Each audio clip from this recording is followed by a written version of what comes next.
my iPad. So that should let me kind of upload it then, hopefully onto Facebook. Beautiful. So sorry for the interruptions there. But it was lovely to meet you.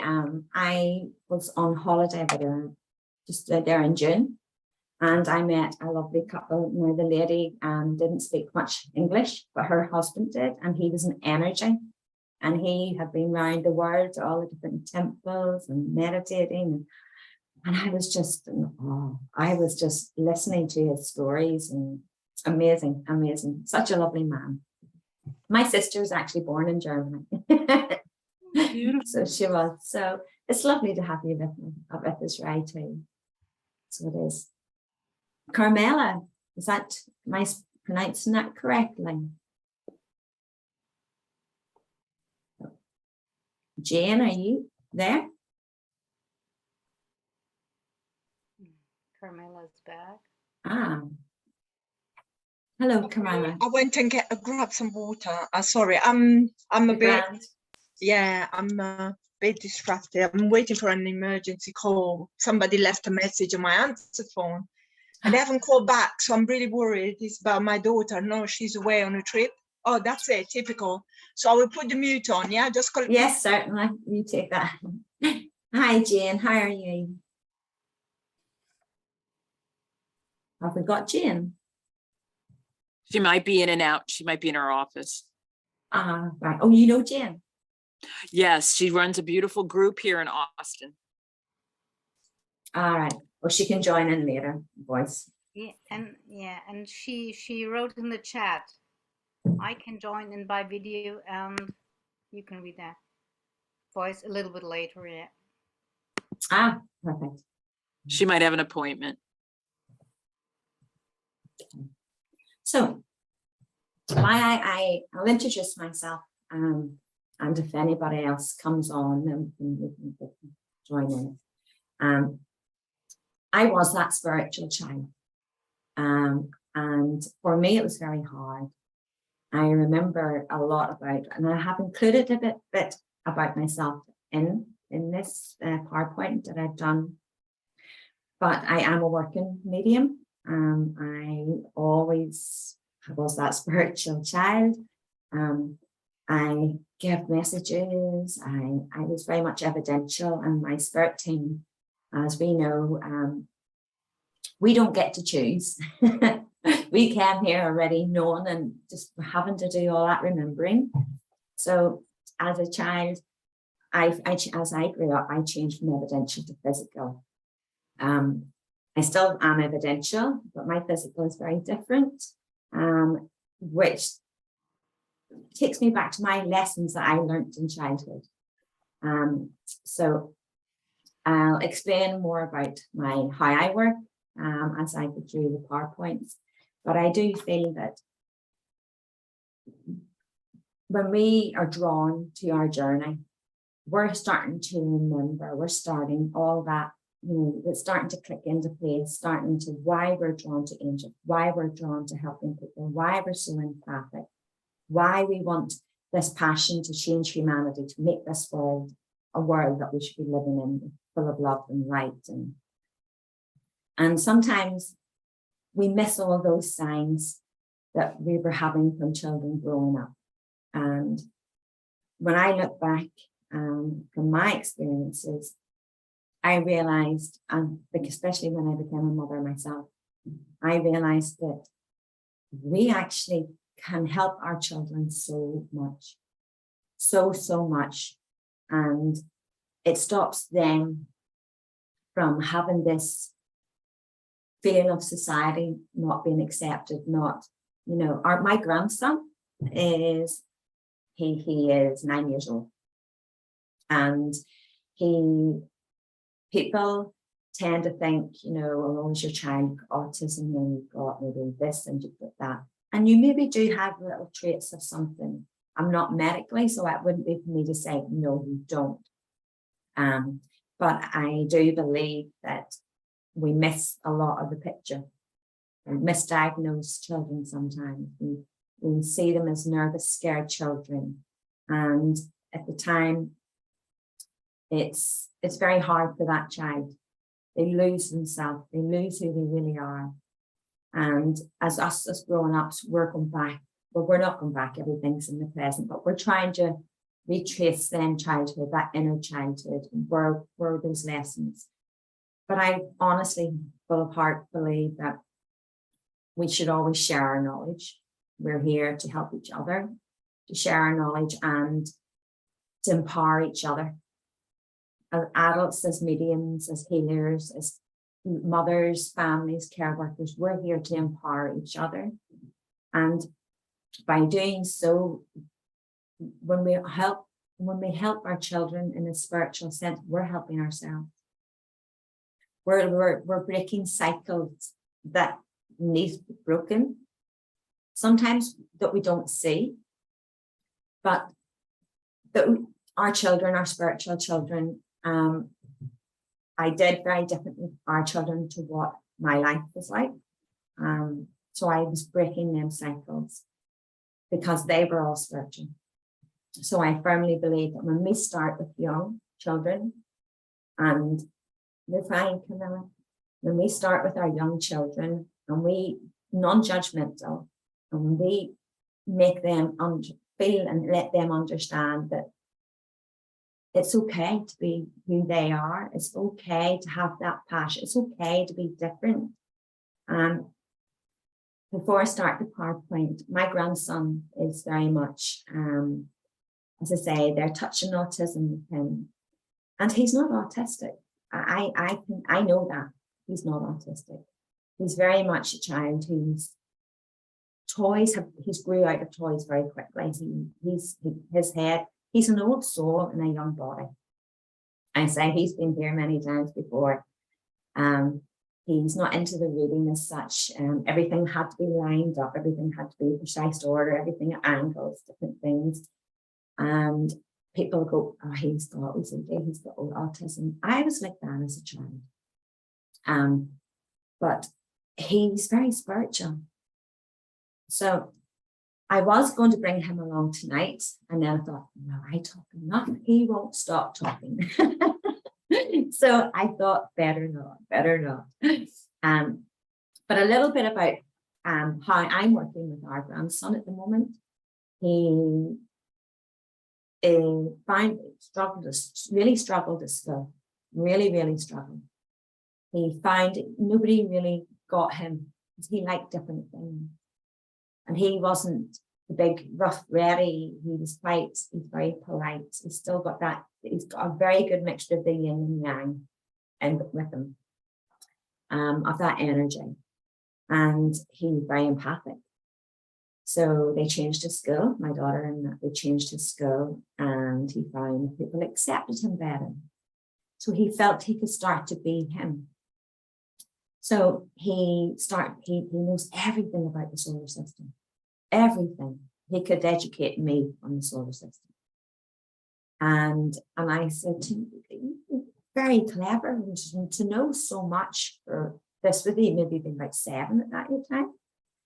And so he really researched. I got him my partner, we got him a big telescope. This was me and his grandfather got him a big telescope to look at the stars, look at space. And then all of a sudden he wanted to understand Angel.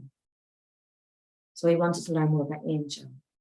And then he wanted to understand about past lives. And our daughter said, how do you know about past lives? Because it's like she wouldn't have had this conversation with him. And he went, do you not know everybody's had past lives? So he then said to me, Nanny, please will you teach me? And I said to him, I need permission from Mum first, because at this stage you're 9. I know you're very clever and I understand. If I was babysitting him and I had readings to do, because I do work and I do reading and working and coaching. And so I put him into the other room and said, look, can you just draw? There's pens and papers, you just draw something really nice. And when Nanny's finished, I'll come in and we'll draw and play together. So my readings are very private, and everybody, as everyone knows, mediums don't remember. We don't retain that information, which is how it should be. Okay, so we understand that as working mediums, some of us ourselves. So I have a house, and if you stand in one part of it and call the other, nobody hears you. It's not a big house, it just seems to be well enclosed. So I did the reading, and the girl was chatting to me on the way out, and she happened to look in, and we were talking about my grandson. And I was saying, yes, he's drawing, and called my grandson Kenley over, and what are you drawing? And the girl went, and I says to her, can I ask why you did that? Because by this stage, I didn't remember the lady's reading. And she says, you described and told me about a person, and your grandson's drew that person, and the exact same outfit that they were wearing, and even the emblem on their t-shirt. How could he do that? And I said to Kenley, what made you do that? It was just what came into my head. And I was like, okay, so I knew it is his calling. And so I got him, he wanted to go and pick crystals. We went pick crystals. I always said to him, the best way to pick a crystal is to have a wee look and see what you really like, because that's the crystal that's meant for you. Then when you understand and research the crystal afterwards, you're going to go, that really helped. So that's how it started with our grandson. Until I said to him, as you're getting a bit older, Nanny will help you more, but slowly, have to go slowly. Until one night, 11:30 at night, my daughter rang me and she says, Mum, can you speak to Kenley? Yes, what's wrong? Kenley said that if he ever needed to speak to you about anything, you would just to ring you. And I went, yeah, yes, I told him that. So she said, okay, well, he needs to speak to you. I'm really sorry. I said, it's okay, I'm awake, it's okay. So he came on the phone and I said to him, what is wrong, Pep? Well, Nanny, I was researching the crystals, and he's into the solar books, the crystal books.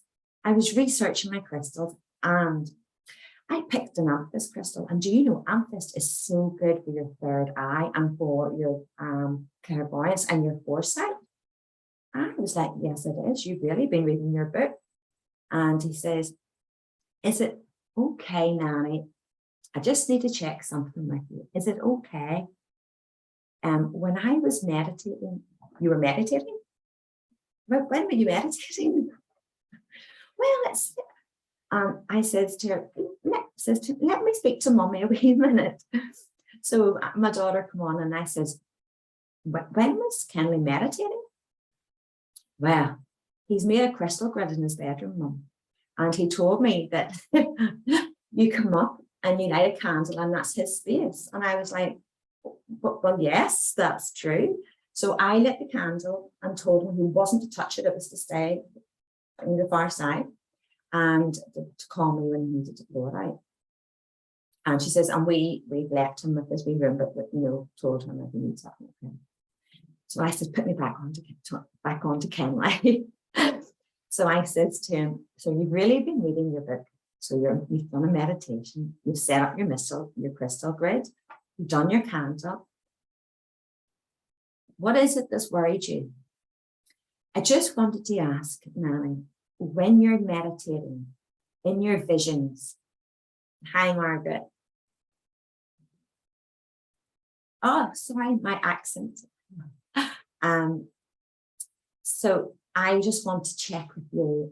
Is it okay when you see something like I could see like an eye or something or half of a person, and I just want to check that's good. And I said, have you been doing your learning book where I do protection prayer? I show them how to protect and I show them how to do different things. So I add to that every so often. Yes, everything. And I says, well then, that's okay. That's okay. But can you promise me one thing? Yeah. can you not do any more meditating until Nanny's ready to help you? Because it's something that Nanny needs to guide you through, and something we need to take our time at until you're sure of each part. Okay, so he lifted all his crystals and he has a wee toy safe. He put them all in the safe, locked the door. And I said to him, so you're happy enough to go to bed and go to sleep? Yes, my angels is watching over me, yes. So he was fine. And he said to me the other week when I told him I was doing this, he said, I hope it helps other children, because I know my other nanny and some of my friends think it's a bit weird. They don't get it. But it doesn't matter, nanny, because I really like it. And I like having angels in my bedroom. And I like being able to talk to my angel. So it doesn't really bother me, because that's what I really like. And I thought it was so lovely to see. And it reminded me of how different that was to my own childhood as a spiritual child. Completely different era when you have someone to talk to. So I have done this little PowerPoint, and hopefully I can, let me see.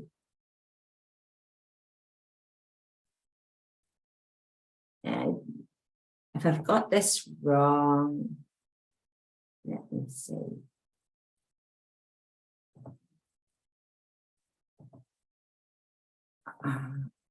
There we go. So I'll try and put it out as best I can. And for anybody who wanted to screenshot it, or it will be on my YouTube channel, with everybody's consent, that is, if you're happy for me to do so. I thought this would help us all. And it's only uploaded half of it. Let me see.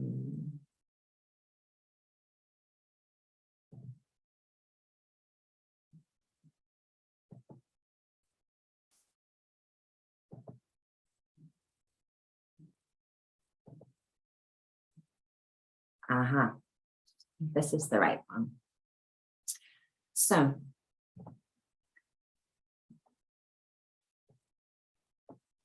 becoming a parent, as we all know, is very life-changing for us all. It does change our life in many ways. Even if we aren't a parent ourselves, working with children like yourself, Jennifer, or friends who have children, and still adapting to having children around us, it grows us up very quickly. And sometimes we then forget the fun side of things, on which everything's so serious and overwhelming. But we do experience an unconditional love that we have never felt before. We become protective. We very much want to nurture, and sometimes it is very overwhelming finding our way, very, very much so. But again, as we all know, these are natural emotions, and every parent will experience this. Grandparents, and we all we will experience something in a way. So it is a beautiful gift, to we say. But life doesn't change for us, just us. It very much changes for our little ones. Our babies are leaving the comfort of that warm, comfortable womb, that safe feeling, that muffled sound, to a whole big wide world. So our children and young children, they automatically experience change in the environment, the scents, the temperatures and feelings, and so much more. So a lot of people will say, oh, they're quite unsettled, they're getting used to it as they go. Anyone who knows, if you went to go visiting and you took your child and they're very unsettled, they're in a different environment, anybody who's babysat child minds, or it's very much the changing in environments. And a lot of people think, oh, it's just settled, but a lot don't look at the spiritual side. They're very much, everything's a physical side. But the spiritual side very much comes into play, which is why our children can sometimes always seem unsettled as well. So our spiritual journeys, they actually begin with us as parents, and children, our children in the room. A lot of mediums will disagree with me, and I completely respect their opinion. We all have the right, and I respect everyone. But we are all born with ability. Every single person is born with abilities, each one of us. We may have different paths, we may have different journeys, we may have slightly different abilities. We all have intuition, and we all have that sixth sense, as we so call it. A lot of mediums believe that some are chosen. And I firmly believe I work with my guides, anyone with this mediumship will trust their guides unconditionally. Their guides are the best teachers you could ever have, because they will never tell you wrong. And part of my journey is to help children who are spiritual and to show that it is normal for everyone, but we have free will. So it's what we choose, whether we choose the spiritual side or do we choose to just continue with the physical. God gave us all free will. So when we are carrying our children, we begin to be more spiritual within ourselves. Those vivid dreams, they give us insight to our pregnancy, how our pregnancy will be, how it will go, about our child once our child is born. We have a tendency, very much so again, to look at it in the physical sense and put these down to hormonal changes. Just not making sense, coincidental. But our dreams all mean something. They might not make sense, and you might have a dream and go, gosh, that was really bizarre. But amongst that dream, there is a message. There is something that's very important. When we're pregnant, we just have sometimes that knowing of the sex of our child. Even dads are very good. Dads can be very, very psychically and intuitive and in tuned. They might go, nah, but they can be. I know mine's is. My partner. We can experience a mixture of things, from excitement to worry, upsetting, so many different random dreams. And those signs that keep popping up. Some just one off, and it's like others repeatedly until we start to notice them. Our instinct becomes so much sharper, and so does our intuition. So our dreams are a combination of us, with how we are feeling within ourselves. Even if we weren't pregnant, didn't have children, we all dream. And our dreams is very much about what's happening within us as a person, what's happening around us, what's happening in our lives, our spiritual side connecting with the physical side. So what we don't realize also is also helping us be more spiritually aware with, whether we realize it or not, to our baby and with our own spirit teams, even if we aren't on our spiritual journey. So keeping a journal when we are pregnant of our dreams and our everyday feelings can help us a great deal to notice how in tune we are as parents, or to the children we care for, to our own spiritual side and our spiritual connection to our baby, or babies. This can also help us as parents going forward with helping our children and their spiritual awareness and our understanding. Because when we start to pay attention more to the signs that's around them, we start to realize there's more signs around us as adults as well. So I know we have all had past lives, but again, that's something that everybody has a free will to follow and choose on whether they do have past life. Everybody has their own opinions on that. But before we all came here, we knew what we were going to do. It's society and our world around us, and those layers of rules we gather as we go, and the innocence and the purity that we start to lose as we get older. So we're not learning, we're remembering. And remembering can be hard. It can be a hard journey, especially as you do it as you get older. But imagine how easy and how fulfilling it would be for our children to be able to have that memory and to be able to contain that memory and contain and then retain those abilities and everything that they retain as a child without losing that. The difference that would make in this world would be massive. Massive going forward. So good. So as I was explaining, it does happen. Our journey is very much going on as we're in the room. Our babies are very much cared for by our angels, our guides, and our loved ones in spirit within the room. I have so many people that say to me, friends, and they'll say, send me their scan, and they'll say to me, is it a boy or is it a girl? And I'm looking everywhere. I'm not, I just know.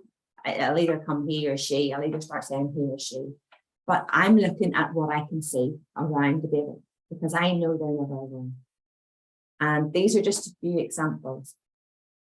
And we have angels and guides within the rooms. And a lot of people look at the photo, it's like a photograph. People look at the obvious, and they glimpse at it and they think, oh yeah, it's a lovely photo. But they don't really look. The same with their scan pictures. You look at the obvious, you're looking at the baby, you're looking at the hand.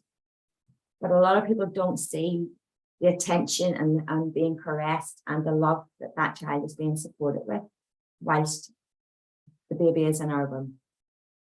So as our babies are developing, they're never alone.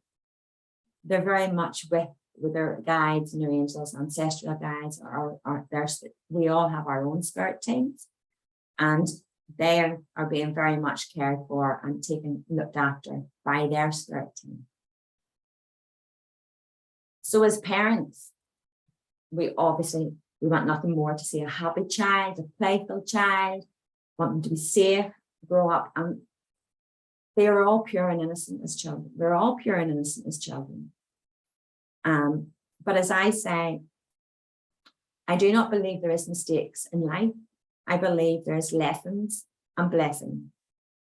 And out of each lesson, whether it be a hard lesson or a sad lesson, there will become a blessing. And we will have learned something very valuable we will have taken from that experience.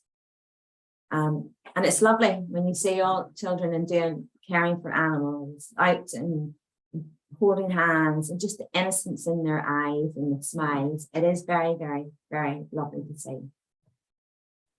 So then when do we notice the spiritual signs of our children? When do we start to see the spiritual side? There are many signs. I've documented some, but there's so many different signs. And again, we all have a physical side and we all have a spiritual side.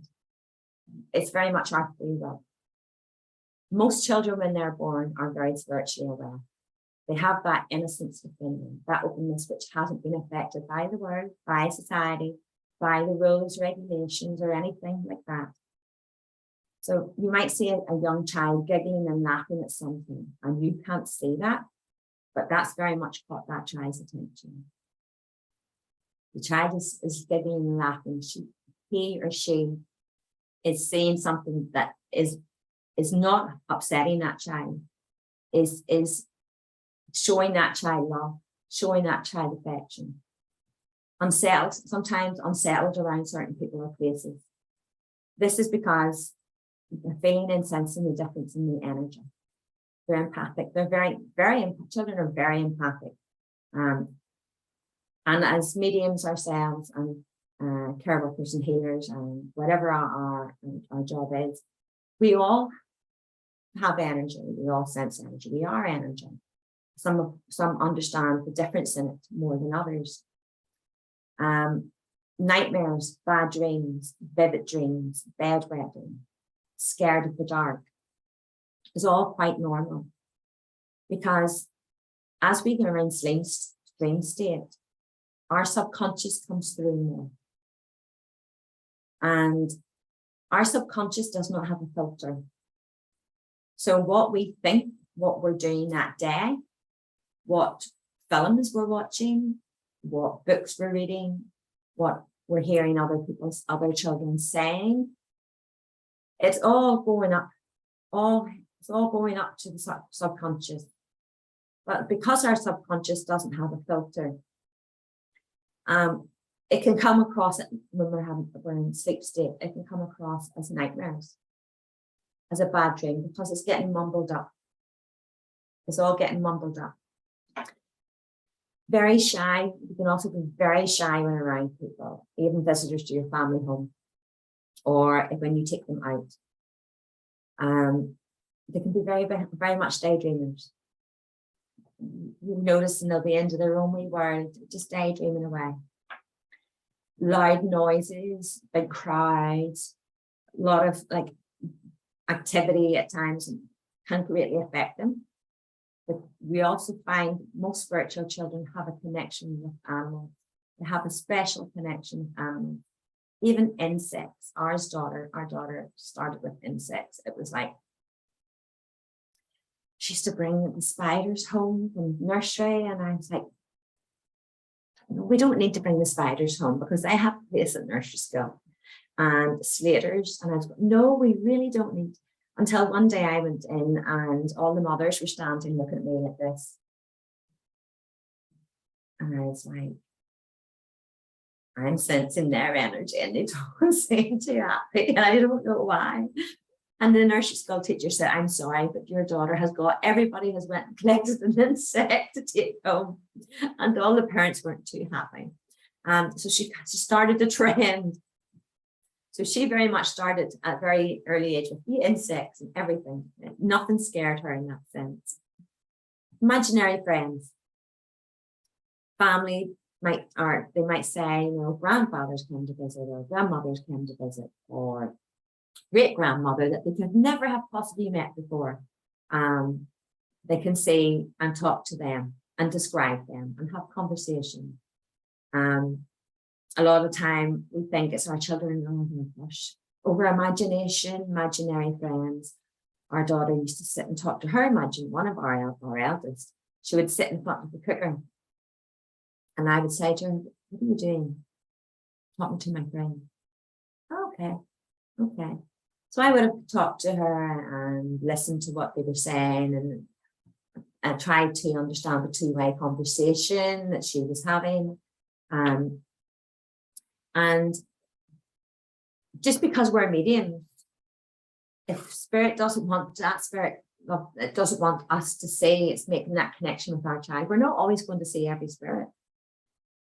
You know, we don't have that control and that say, right, click our fingers, and we cannot have that demand. Knowing places, things they've never been to or even heard about, being very creative, clever in certain areas, like I was explaining about our grandson in the solar system and past lives and angels and things that, although we have 3 daughters, we have only one left at home. One doesn't really, she's very spiritual, but she's chosen not to follow that spiritual side, with just our grandchildren, mum. And then we have another one who restricts herself to it, as in she works with her grandparents and her best friend, but doesn't want to fully go into it. And then we have our youngest, she's 17, coming 18 now. She's so spiritual. She's just took off with it running. Nothing scares her. And she has kept that. But they all have different ways. They all have different signs. Foresee events that are going to come true. Yes, they will pass, talk about things, and you might think, gosh, where have you heard that from? Or what made you think of that? But that child is giving messages. Whether the child understands they're giving messages at that stage is that they don't always understand. They just seem to know. They seem to give messages. They find it very hard to fit in with peers, feeling different behavioral habits, like, dislike. a lot of people then think, oh, this child has ADHD, oh, this, and I'm not a medical person, and I am not saying a child would not have a medical condition, but we always forget the spiritual side. Spiritual awakening and spiritual growth can be hard. It can be very hard, and it's not easy.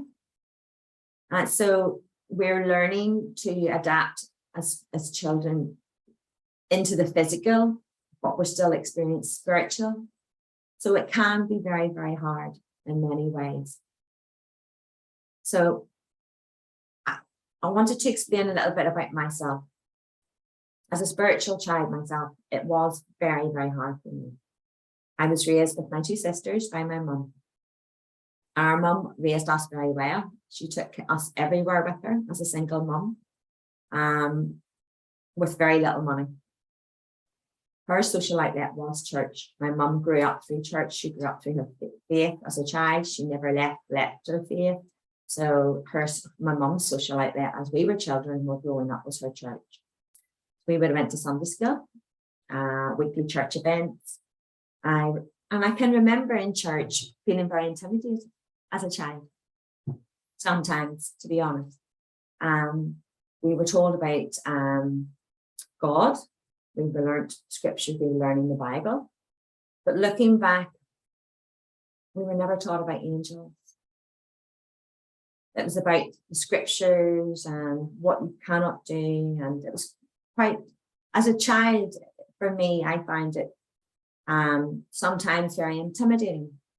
Although I believed in God and I believed I was in my prayers. But yet the angels help us in so many ways.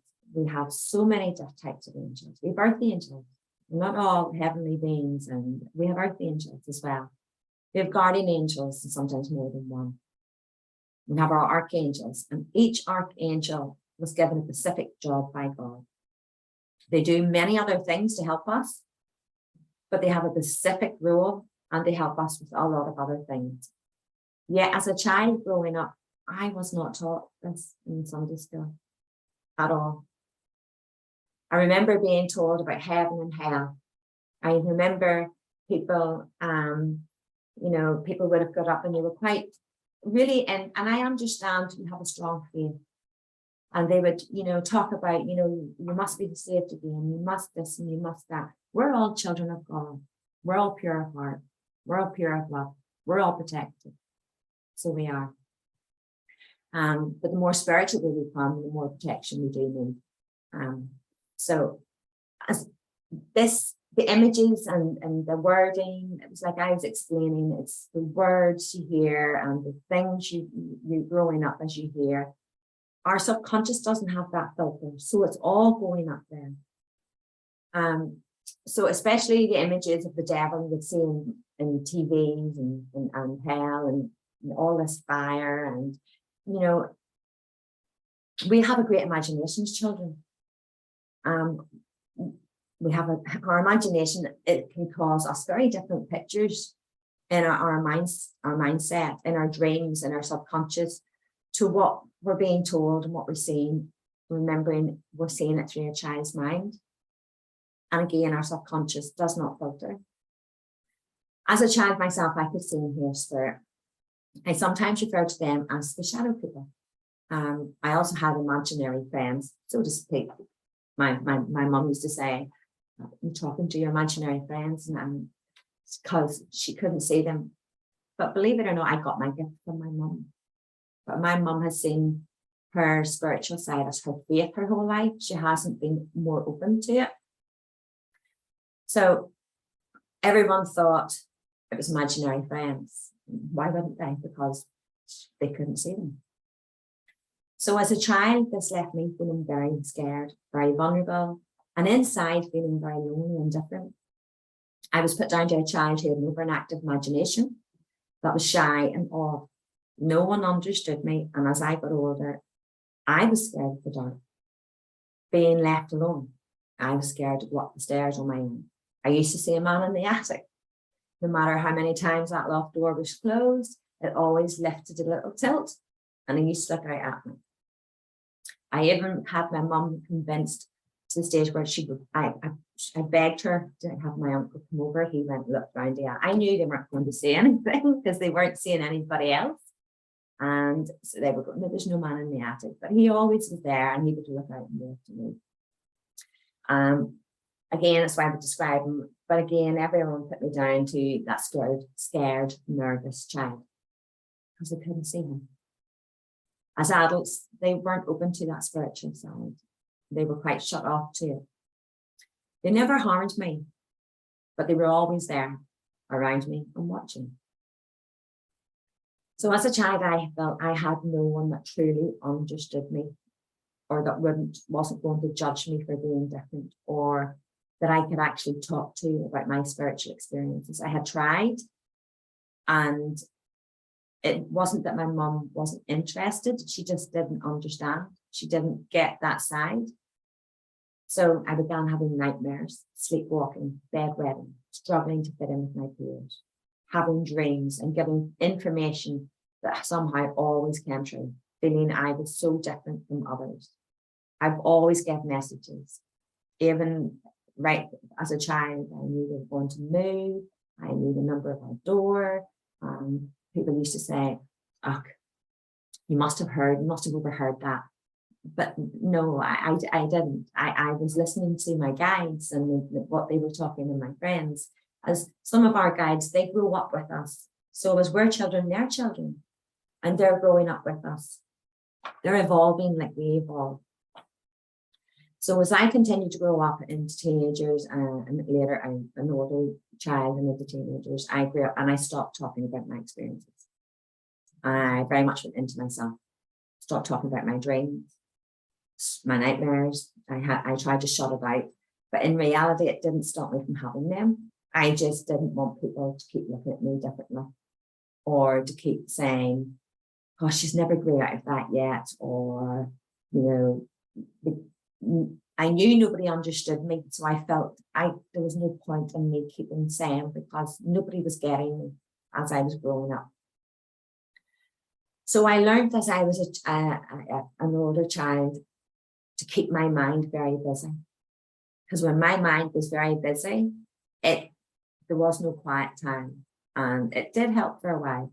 When, as a medium, working medium, anyone, we all know that we have to quiet that mind. With the nice calm and serenity, we quiet that mind, we do that connection. So I was reversing that, and it did work for a while. But the one thing I was always drawn to as an early child was angels.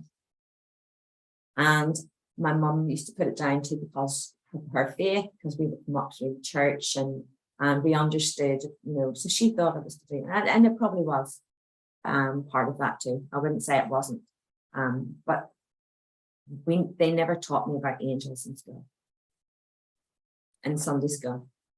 So even though I used to draw drawings of angels and their wings and different colors of angels and different styles, and I loved them as a child. I used to lie on the ground gazing up at the sky and watching the formation in the cloud.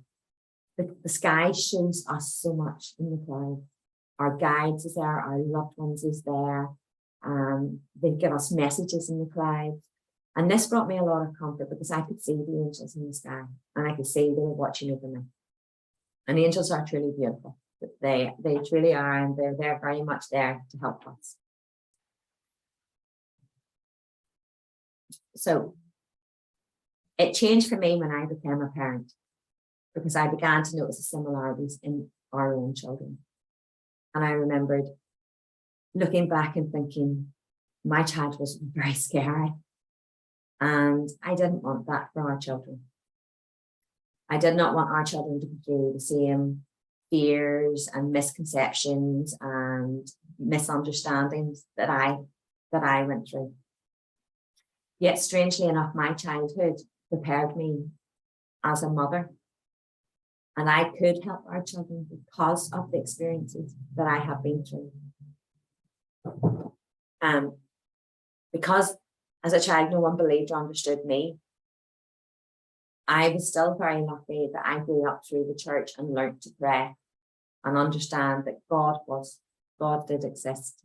I know everybody has their own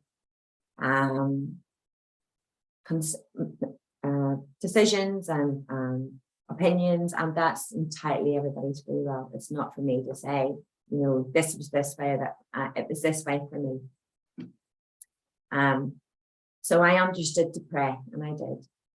And I understand now that growing up as a very open spiritual child, that's what kept me safe, because I did pray. As a parent, I knew I had to change that cycle with our own children, because times have very much changed. We're not living in the same era that I grew up in. And it's where I felt people looked down on me. It was wrong to be spiritual. It was wrong to be different. It was wrong to, even going back to mediumship 40, 50 years ago. It was a very different era then. People see mediumship very differently too. And mediumship has evolved so differently now to what it used to be.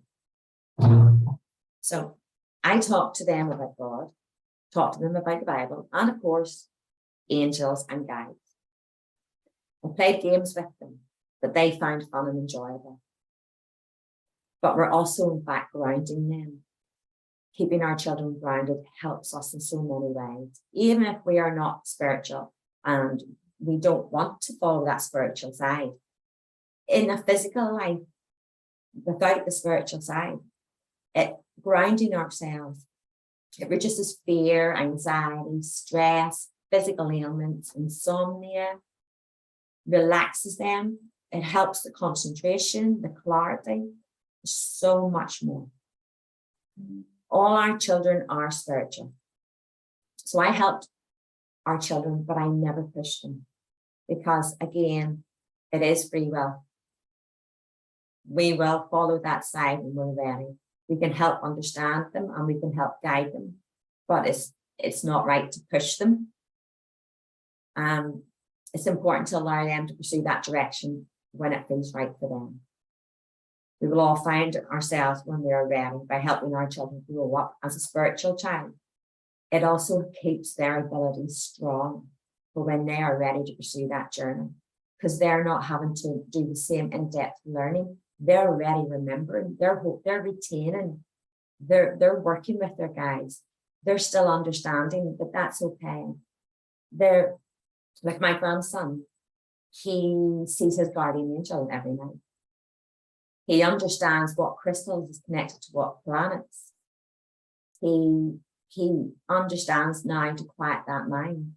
He's trying to run and I'm trying to slow him down so that I can help him, do it in a sensible, slow manner. But still, he remembers. The more I helped our own children through their life and spiritual experiences, the more drawn I was back into my own. Only this time in a completely different way. I was no longer that scared child. I was using all those lessons to help correct my own past as an inner child and my childhood, but also for my future going forward. My faith became stronger, even though I have a strong faith. It continued to grow. I was no longer worried about being different. I have so much love for my angels and guides. They're like my best friends. They're amazing teachers and they teach us very well. We have an amazing bond with our spirit team. It's a bond that is so full of love and caring and nurturing. So of course, I do work differently to other physical mediums. How I work, I help my clients physically get to feel their loved ones in their hand again. I help their loved ones physically close their hands and hold it tight. I help their loved ones deliver a feather directly from heaven, and will say to them, your feather is under your bed. And they'll tell me, sometimes it's like a treasure hunt. I say to them, no, they want you to look here, and I'm describing something that I couldn't possibly know, but I'm describing this person's house or this person's bedroom. Even on my lives on TikTok, I deliver feathers live. Our loved ones have learned so much so much. They might want to burst a balloon in your hand. They might want to move that pencil in your hand. But I don't go into trance to do my physical. My guides taught me my physical the evidential way. So as I'm talking to you like this, I'm doing my physical. But in a sense, another lesson I learned from my childhood was, okay, I work differently, but that's okay. Because as a child, I was always different. As a child, I'm going to try and move, sorry, son, you can see me. As a child, everybody used to say to me, you always have to be different. You always like to do this, or you always like, and even in my creative ideas, I like to be different. It's just the way I've been. I've always been doing things. If somebody was doing something this way, I always seem to want to do it a different way. So we don't get to choose our gifts. We come here with our gifts and our abilities and our path and our purpose. So as we're remembering and going along, as we all know, our journey is never ending, and we're always discovering more and more. So I embraced my journey. I embraced my spiritual side, and I accepted who I was. I accepted that, okay, I'm going to work differently. They are teaching me a different way. Let's go with it. I trust them. I will follow them. And I work very strongly with the Divine New Age Lesson Center Masters. I'm very divinely led. Yes, I'm different, but that's definitely was something that I learned from my childhood. And because of my childhood is why I'm so passionate now about helping our spiritual children and supporting parents and families. Like I was explaining, by helping our spiritual children, as they're growing and understanding them, non-judgmental, listening to if they have a dream, what was your dream about? If they're talking to someone, what are you talking about? What's the conversation? Can I play? Can I join in? You know, always giving them that opportunity to talk about what they're feeling, to talk about what they're seeing, how it's impacting them. It helps.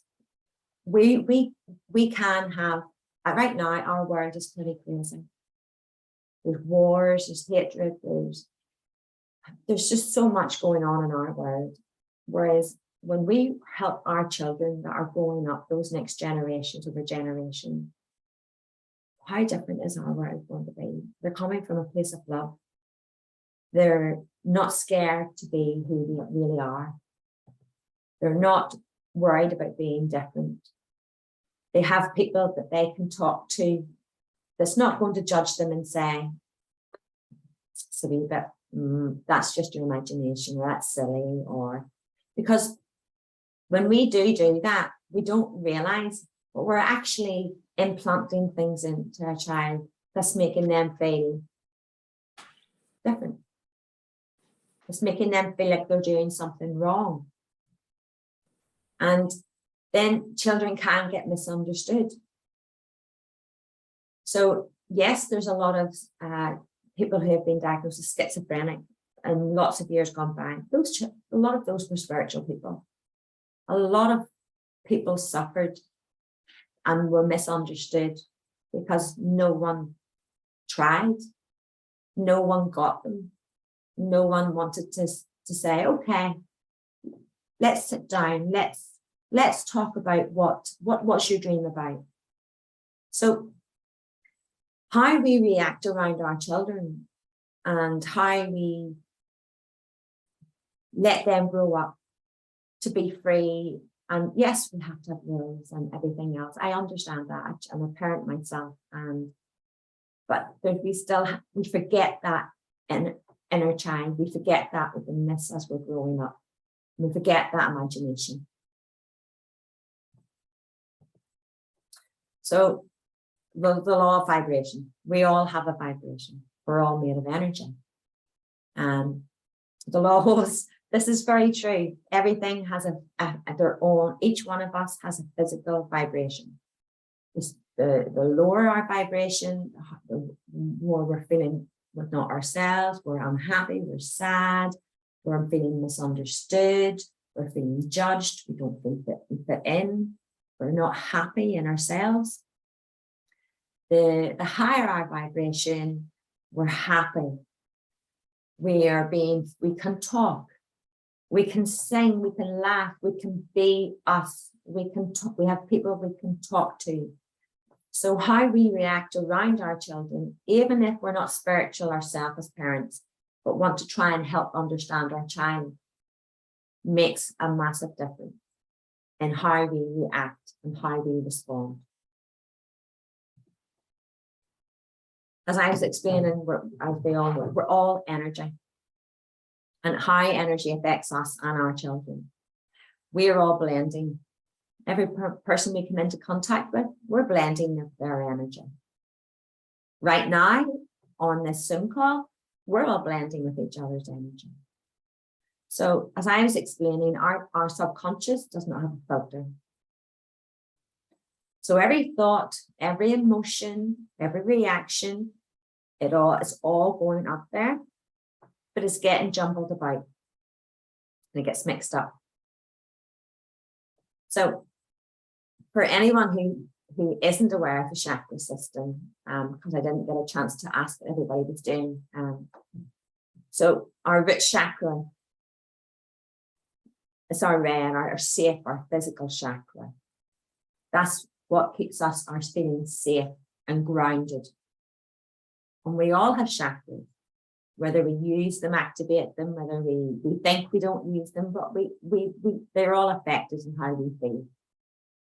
So if we're not feeling safe within ourselves, not feeling it, also it's our physical chakra. It's to do with our physical life, our financial life, our how we are in life, all to do with our work, our everything.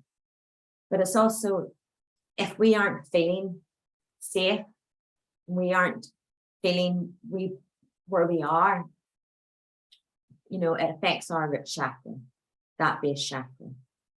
So when it's not balanced, it can be overactive, it can be underactive. So it very much, every single thing does connect and relate to our chakras, even as a child.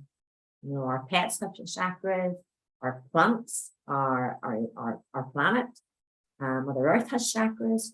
We have many more chakras, but these are the ones that make up our aura, which is part of we have our chakras. We have each chakra is affected to each layer of our aura. And then we have a big main energy field. And from my development circles, where people who are newly coming into it and are very much drawn to their journey, I help them understand their main energy field. The way I would explain it to them is ways that I think that they can help visualize that. And I would say to them, have you ever went to the bakery or to the shop and got a big donut, a big gravy ring donut, so it's with a hole in it? So we're very much inside that donut, and our energy is right out to source. So as a child, we're sucking all that in. We're so empathic. We're absorbing all that energy. We haven't learned about our chakras. We don't know how to control our chakras always. We don't know how to control that main energy field. So we're very open as a child. As a working medium, we learn how to connect, work our chakras. We learn how to control that energy, cleanse that energy. We learn all that. It becomes part of our daily life. So our next chakra, the sacral, is the orange one. And that's to do with our emotions, our creative side too, but it's also to do with our sexuality. It's to do with our self-belief, our emotions, how we're feeling. If a child is bullied you at school, that's going to gather in your sacral chakra. It's going to affect you in that way. Our solar plexus, again, it's our creative side, but it's our confidence too. And it's also our inner power, that power. Our solar plexus holds a lot of power. And then we actually have 2 heart chakras, but this diagram is only showing you one. So this is the main chakra, and it connects us to our love, our health. It teaches us about that unconditional love. We feel that hurt there too. We feel that grief there too. That grief affects that sacral chakra also, as well as our heart chakra. We have our throat chakra, which is the blue. Our throat chakra, a lot of people find that that's what affects children too, because they can't feel that they can say what they really want to say. They can't word it in the way they want to word it. They don't feel they have that voice, as in nobody gets them, nobody understands them. So it's affecting that throat chakra. So then we have our third eye. And down here it's indigo, but your third eye can be gold, it can be violet, it can be white, it can be indigo. It can be different within each different person. And that's where we have that imagination. What people think is just imagination. Oh, you've got a great imagination in there. But that's where a lot of our children are seeing their third eye is very much active. It's very much working, and they're seeing things that gift of spirit that not other people are seeing. So again, because they're seeing things that other people aren't seeing, it has an effect on every other chakra. Each chakra balances each other out. And when one is off, it affects the flow. So then we have our crown chakra. Crown chakra is our opening up into spirit. And I always describe it as like a lotus, like a beautiful lotus flower opening up.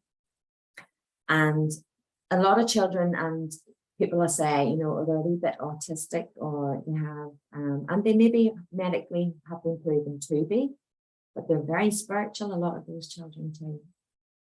They're amazing, playing the piano, reading music, playing it by ear, mathematics, writing, authors.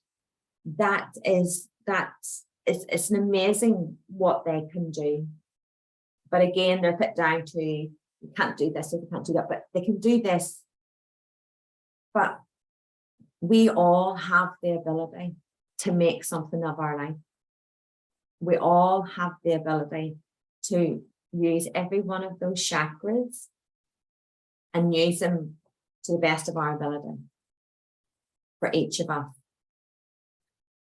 But why I wanted to bring into it about energy is, if the spiritual child feels,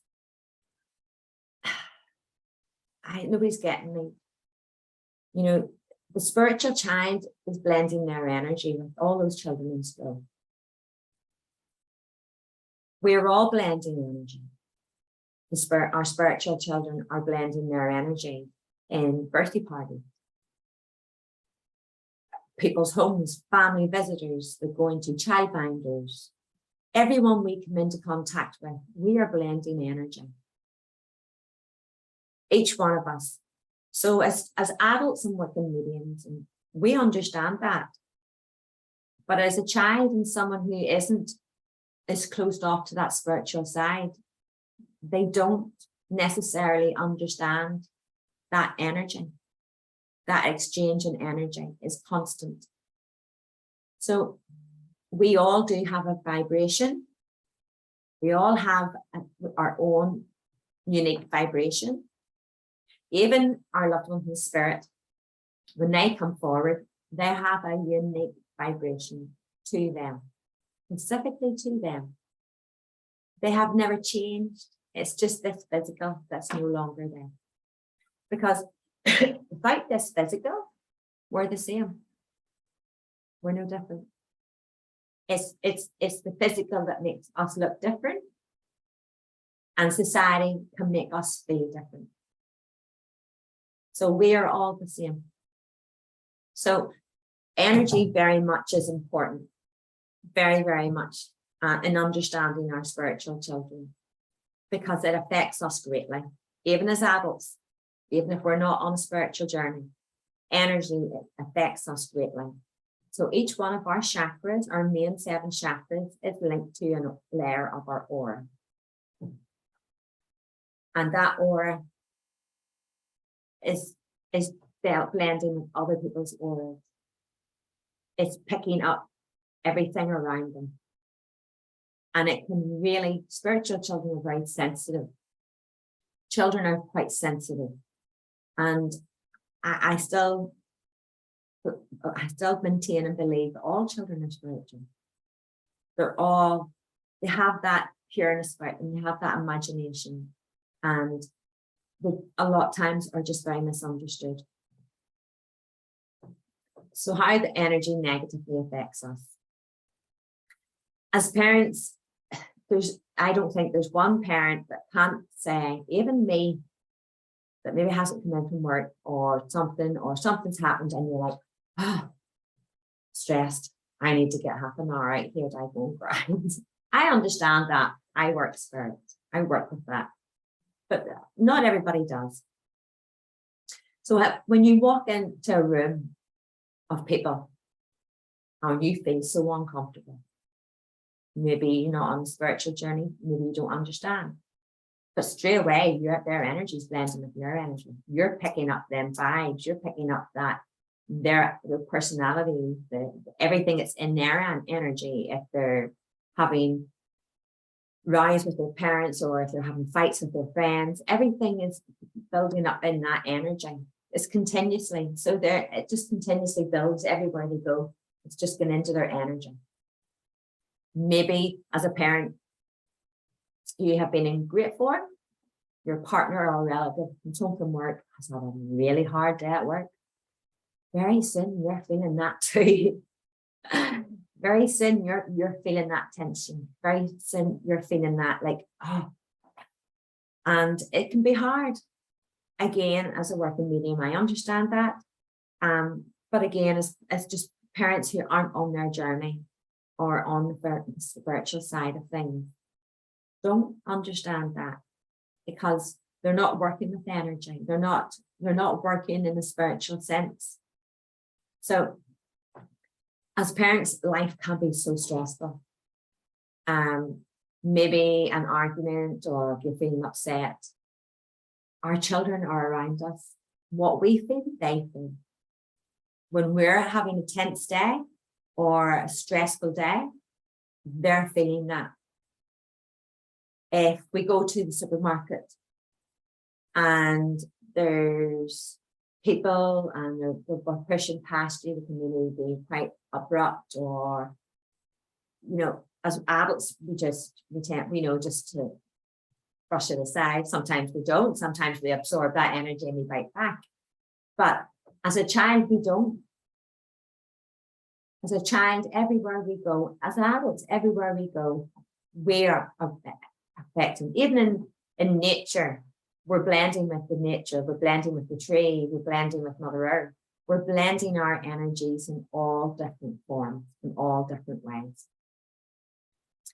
So maybe your child's come home from school upset by others, been left out or experienced bullying, which is very common. Again, it's going to affect their energy. It's going to affect those chakras. It's going to affect their sacral chakra. It's going to affect their throat chakra. It's going to affect the sacral chakra of those emotions. It's going to affect their root chakra because they don't feel comfortable. They don't feel safe. They don't feel they fit in. It's going to affect their sacral chakra because they're feeling upset. They're feeling that emotion of hurt and pain and sadness. It's going to affect that solar plexus because they're going to lose their confidence. It's going to affect their confidence. It's going to maybe affect their creative side, who they are. It's going to affect their heart chakra because it's going to cause them pain. they're gonna feel that in their heart chakra. It's going to affect that throat chakra because maybe they're too scared to speak up in case something was said even more to them. You know, it's hard to stand up to a bully whenever you're sensitive as it is, and you're quiet, and you're not that aggressive, or you're not in that outspoken way, and a lot of spiritual children aren't. But it will affect that throat chakra because you won't feel that you can say back to them, this is hurting me, this is upsetting me, this is how it's making me feel. Because as a child, you think you're going to be laughed at, they're going to bully you more. Sometimes we don't tell our parents because we just try and deal with it ourselves. Sometimes we don't say to the childminder because we don't want to be this child that looks like we're the problem. So it's going to affect our third eye chakra, our crown chakra, because it starts to begin to shut us off spiritually. It starts to have an effect on us, on our spiritual side, because it's affected all those chakras. But again, energy really does play a part in understanding our children, whether we want to look at it in the spiritual sense or the physical sense. It all affects us. And as a medium, a working medium, and as coach, I would explain to the ones who are in my circles, if you feel one of your chakras is off, you work on that chakra. But then we work on all those chakras, rebalance, align, center all those chakras, because we can't just work on one chakra. We have to balance and align all our chakras. So if we work on one chakra, say we work on our throat chakra, and we just focus on that throat chakra, all our other chakras, we're still affected by everything that's happening around us. Only we begin to overwork it to the stage where we're like, and we can't stop talking. We can get like crying and crying. And so when we're going through these different changes, it can affect us negatively. And when I say also negatively, it can underact it, overact it. So a child who is really upset can't stop crying over it. Their throat chakra's going fast. It's going faster than the rest. A child who doesn't want to speak up, their throat chakra is slowing away down. It's underactive. It's not overactive, it's underactive. And it's the same with all our chakras and how energy affects us as children and adults, even us as adults. So we are all a frequency vibration. How we feel in ourselves and treat others, it doesn't just affect our own energy. It also affects all of us, all those around us. It has that ripple effect. We're all blending energy and feeling those emotions. Negative energy is a very heavy, low density energy. And when we are spiritual, or even when we don't realize we're spiritual, but we're very empathic, we're soaking that up like a very big sponge. And it's not going anywhere, it's just continuously building. Which it's making things so much harder.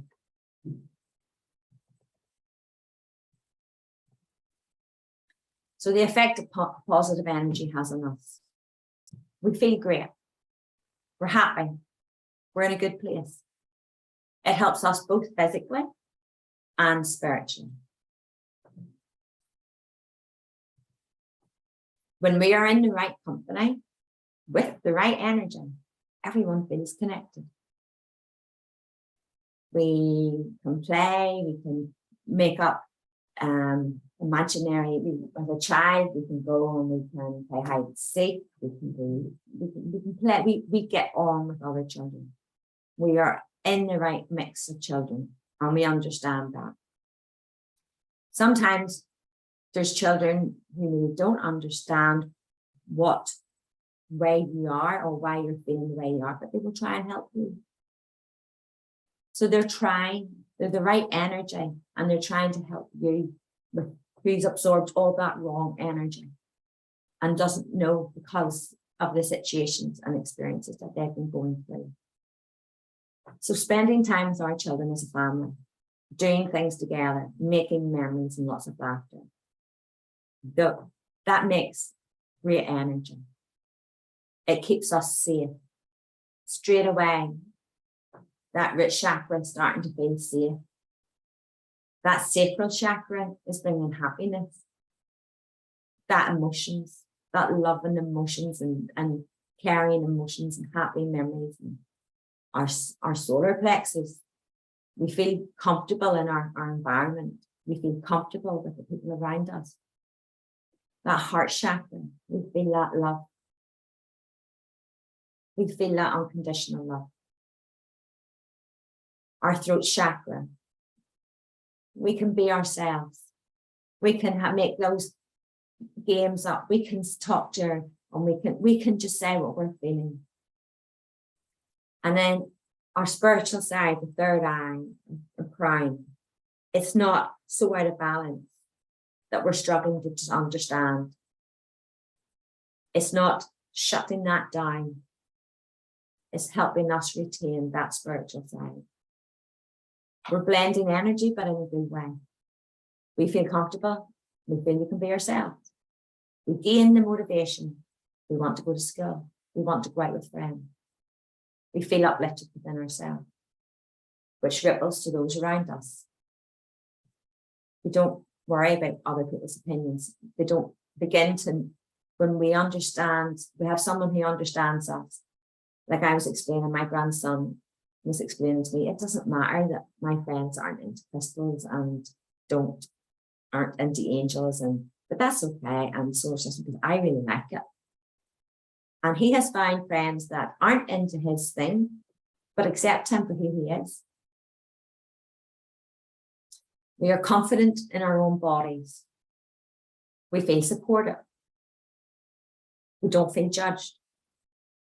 We know it's okay to have our own interests in life and be different. It's okay. The frequency of the energy around us is no longer heavy, but lighter. Feels so much better. As a child, we might not understand why, but we can definitely feel a difference. So negative thoughts and feelings and behavior will not and cannot change anything for us. It keeps us going around in the same vicious circle constantly. Positive energy will not only help us change things and help us around us, but it helps us go forward. It helps us in our life going forward. Positive energy can create many things. We can't destroy energy, but we can certainly change it and we can work with it, which is a massive difference. So understanding the effect the energy in itself has on our children is alone makes a big, big, big difference. Big, big difference. Ways in which we as parents and as a family can help our spiritual children. Even if we're not spiritual ourselves, but we understand our child very much is showing signs and is talking about spiritual things that we couldn't know about, or very much interested and wanting that spiritual side. Protection. Protection. As a child, we're innocent, we're pure of heart, we're God's children. And as I was explaining as a child, I was lucky. I was brought up through the church. I understood that you prayed to God and you got protection. I understood that. As a child, that helped me. I felt uncomfortable in the church, but I understood that God would protect me. Not my mum. My mum never pushed anything on us. I just felt back when I was a child, it was very rigid. There was so much left out. And as a child, it's very misconcepted. You pick it up very differently. You see things and you feel things very differently. So protection is very important. Why do we need to protect our children? As I've just explained, you know, I as a child, I prayed to God. I understood to pray to God. But our children don't always understand how spiritually open that they are. They might be very young, still learning to talk, to be a toddler, a young child, or a teenager. When we are spiritual, there are many ways we can protect our children. These are only a few ways parents can protect listed. So Archangel Michael, as I was explaining, I was never told about the archangels. I was never told about the angels. I briefly touched on guardian angel. I remember hearing about guardian angel as a child, but I never heard of Archangel Michael as a child. And Archangel Michael is the head of protection of God's army. He's the head of he's the archangel that watches over the churches, the synagogues, the chapels, the worship places of God. But we don't need to be in a church to have our faith in God. We do not need to be in a religious place to have a strong faith. Our faith is within ourselves and our connection to God ourselves, our own individual. So Archangel Michael, although he is the head of God's army, he helps us in so many different ways in life. Archangel Michael helps us if we have any legal contracts, if we have anything to do with the legal system in any way, Archangel Michael is the angel to call. If we have any interviews, job interviews, anything like that there, Archangel Michael is the one to call. If we have exams, and we have with children going through like A levels, GCSE, degrees, Archangel is one of the archangels to call. So although they have very specific responsibility, they help us with a lot of other things that people don't realize that I never knew as a child growing up. When our children were going to do their exams, I got them a chakra bracelet, not a chakra bracelet, a bracelet, and in each crystal was to do with clarity, focus, concentration, and they wore it underneath their jumper. And I used to say to them, invite Archangel Michael and ask your angels and Archangel Michael to help you in your exams today, because you want to do well. They would have been studiers anyway, but they did. And they if they had any, our middle daughter, I would say to her, invite Archangel Michael to come forward, invite Archangel Azrael. People panic to hear Archangel Azrael. They think, oh gosh, because he's known as the angel of death. But Archangel Azrael helps us in so many ways. Archangel Azrael, if we say as a childminder, if you are looking after children and they're feeling, a new child's coming in and they're feeling upset, anxious, worried about, this is new to me, new to fit in. Archangel Azrael and our gatekeeper brings calm. They will bring this, they will help take away that stress, that anxiety, that fear. And so will our guardian angel. They will bring calmness. So the Archangel Azrael, they all help. They have got so many different roles to play. So many different roles. They help us in life in many ways.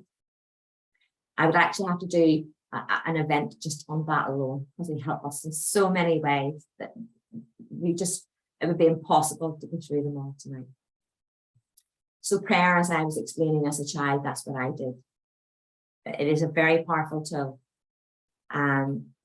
I am not one of these people that preaches or anything else. I just have my own individual faith, and I know that prayer, when we ask, and no prayer goes unanswered. No prayer goes unanswered. Prayer is a very powerful tool, and divine protection is when we ask for divine protection, we are divinely protected. And our guardian angel, we have one, maybe more. I know I have 3 at the moment, guardian angels. And our guardian angels have been with us from birth, as a lot of our guides. And they will always help us. We just have to ask. We just have to ask. So protection is important. We can be very vulnerable as spiritual, and not all spirit are love and light. It's sad to say it, but not all spirit are love and light. They are our granddaughter, where they used to live. She had a friend, and we sat and we would assist to them, what's your friend? It was a boy's name. And it was very nice to her. And she thought she had this brilliant friend that lived in her house. And until he kind of got her confidence, until he got her feeling the safe side. And then he started to nip her and hurt her and do things. And that was wrong. So as a child, we can be very vulnerable. So that child lived at that property. There's this long story with that. But our daughter moved, the young spirit child stayed. But that young spirit child obviously died at a very young age, but had went through quite a lot and didn't get didn't get to understand what a lot of us understand. So protection is important. As children, we don't always know the difference. We are innocent, we're pure, we're vulnerable. So as parents doing protection every night and morning for our spiritual children, we know they will always be protected and they will only ever experience love and light, which is the most important. And especially before bed, because when we are in a dream state, we are the most vulnerable. It's important we protect that crown chakra at the top of our head. Even now, I still include all our children, my family home, my fur baby, and my circle of friends, my family, and I ask for the dome of protection for over the world, over humanity, in my daily and nightly routine. Before I come online to do any event, whether it be teaching or helping teach, or to do a live, or to do readings, or I protect every time. I always do. It's the same before I go to sleep at night. I always do my protection. Get up in the morning before I start my day. It's just a routine with me, because when we're working spirit, we understand the routine so much more. But we can include in our protection our child's bedroom, our playroom with the children. If you work with children, you can include that child, that nursery school, that childminder's home, that childminder, their home. We can include whoever we wish to in our protection. And they will be protected. So our protection isn't just left to us. We can protect our children. Should you have a farm, you can protect those animals on that. I have a student that lives in North California, and I've got a very good bond with her. I've been working with her now for some time, and I actually protect her farm and her land and all her land. I see it all, and I do all that in my own protection every night, because I just believe that if we can do that and we know that we're helping, why not? Why not help those other people? Why not help people, even if they're not spiritual? My sisters didn't follow their spiritual journey. They're very intuitive and they're very psychically, but they didn't. They followed a care. They very much in the care for children. They help people. So they help in those ways.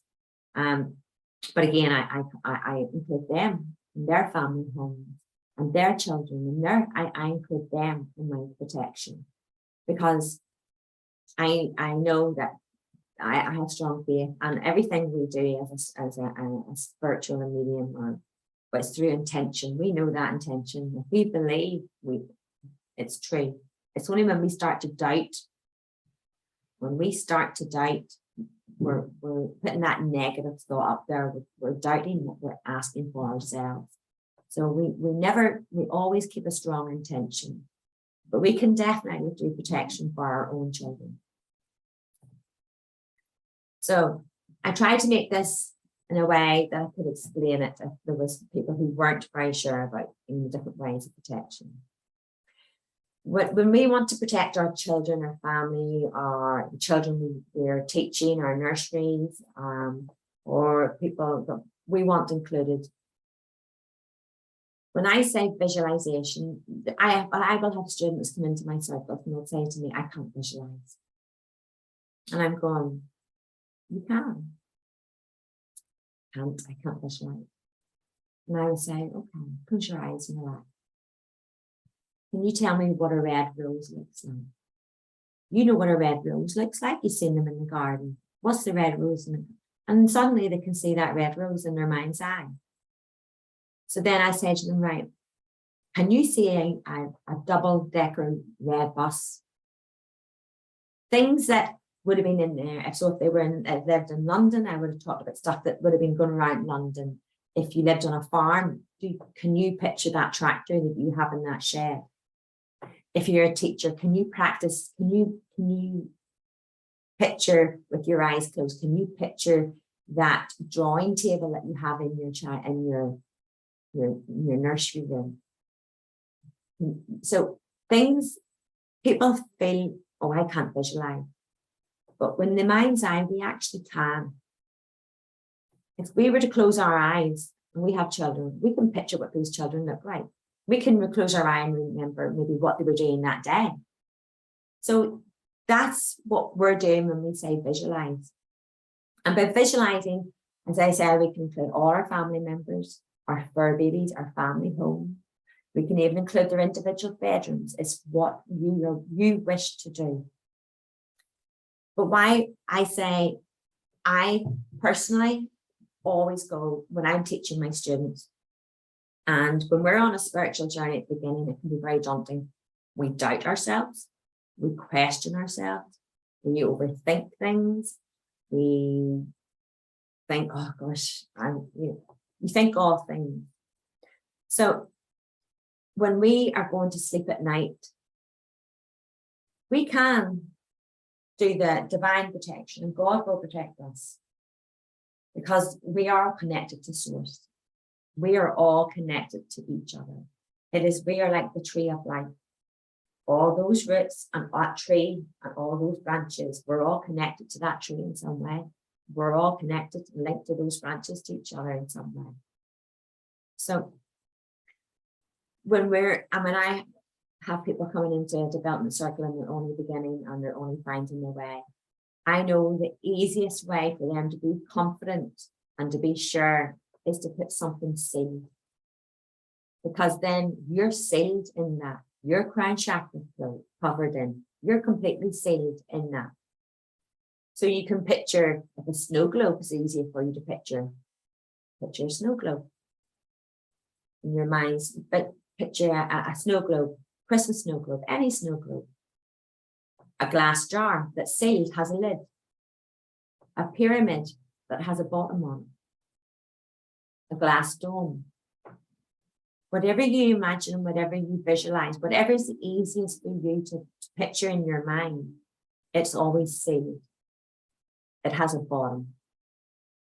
So we can say, because we are protecting that crown chakra then, we can say a prayer to Archangel Michael forward when we're doing this to give us full protection. As long as the object we choose has a sealed bottom on it, you can use your imagination. If there's something else that's not shown here, but you know it has a sealed and it's something you would work with in the daily home or something that you would use a lot and you would see, use that. Use what's around you that you can visualize and that helps you visualize. So you can use your imagination. It also helps parents feel more settled, knowing that they can fully protect their children and teach them the ways when they are older. Our youngest is so spiritual. Her dreams come true. She can see, she can sense, she can give messages. And I'm saying to her, you need to ground and you need to protect. And she's like, and she's like got teenage years. And I'm like, I do her protection every night. Every night I do her protection. She's off dreaming. She's off jumping about with the TV remotes, astral traveling here, there, and everywhere. And she's having a great time. She gets up in the morning and she'll say to me, oh, really here, I had the weirdest dream, but they always mean something. And even if she'd say at that time, had the weirdest dream last night, not really sure what it was, but I think I'll probably find out. And then lo and behold, the next day, somebody who was in that dream happens to contact her. So there's always a connection. So our dreams, even if we don't understand them, there's always a connection. So if it makes you feel more safer, use a sealed object. That way, this crown chakra, the most vulnerable, especially in our dream state, is enclosed. It's not lying open. It's fully enclosed.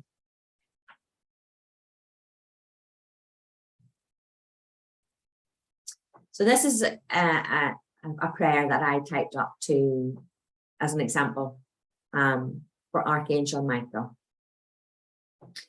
So this prayer I wrote is, Archangel Michael, please may I invite you to come forward to place a dome of protection. You visualize your chosen object of the protection.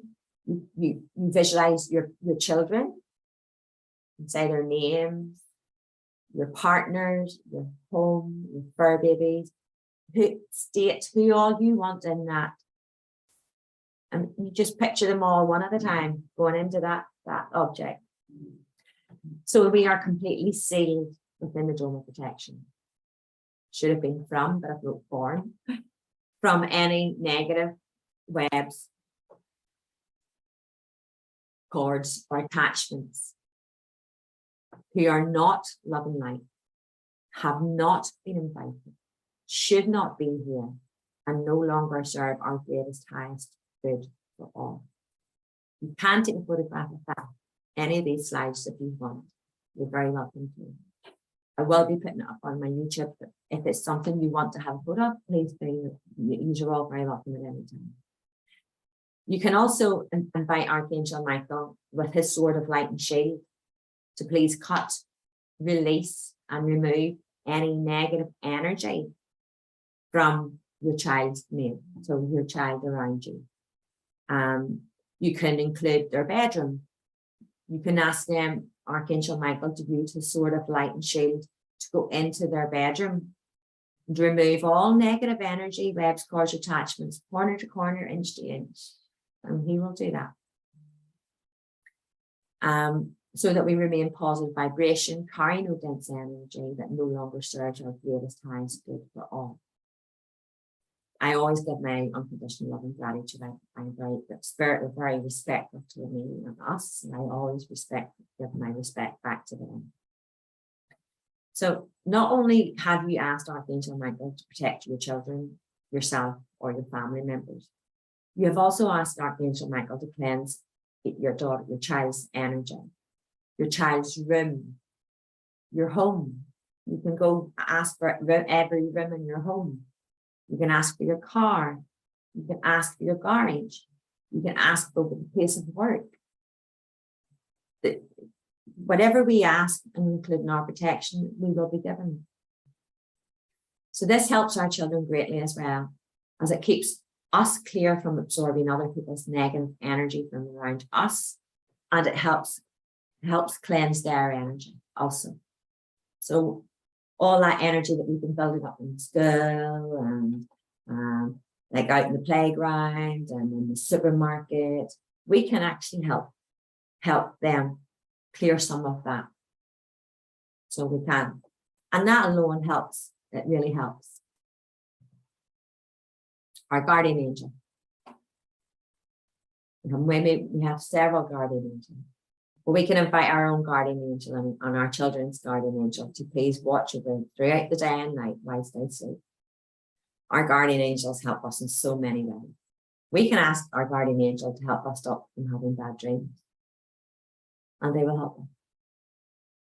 My grandson, before I was helping him, used to have bad dreams, nightmares, mixed up.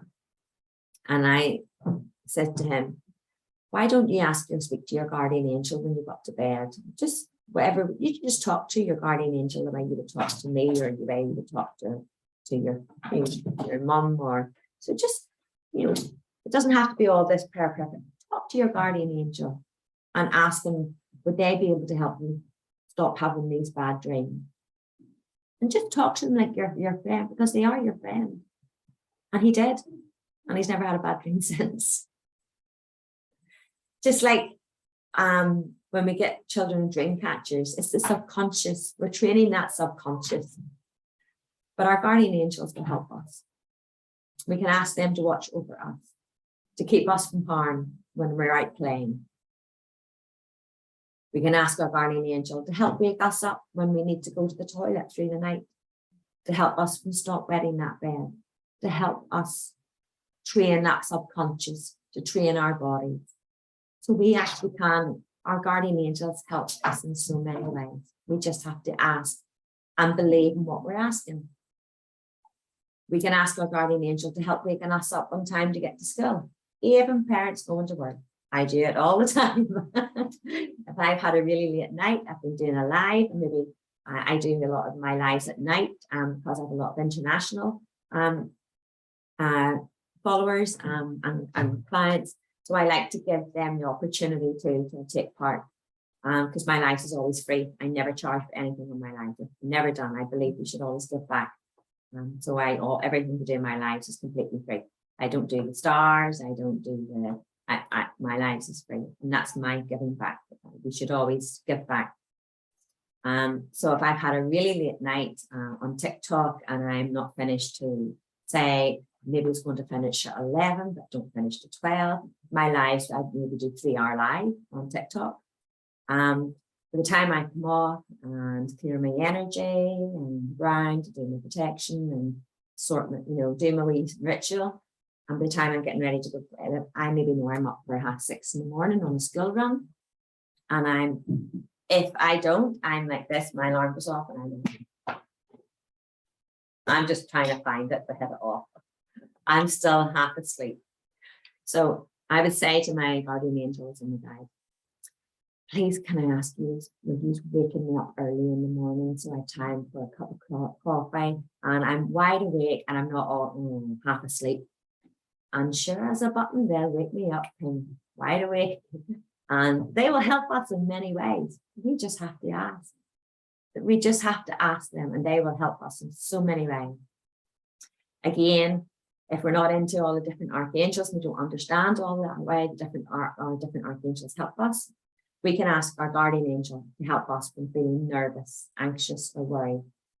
So we can, if we're going to a job interview or if we're going to do something or something that we're anxious, worried about, and we don't understand what archangels to call forward, just ask your guardian angel.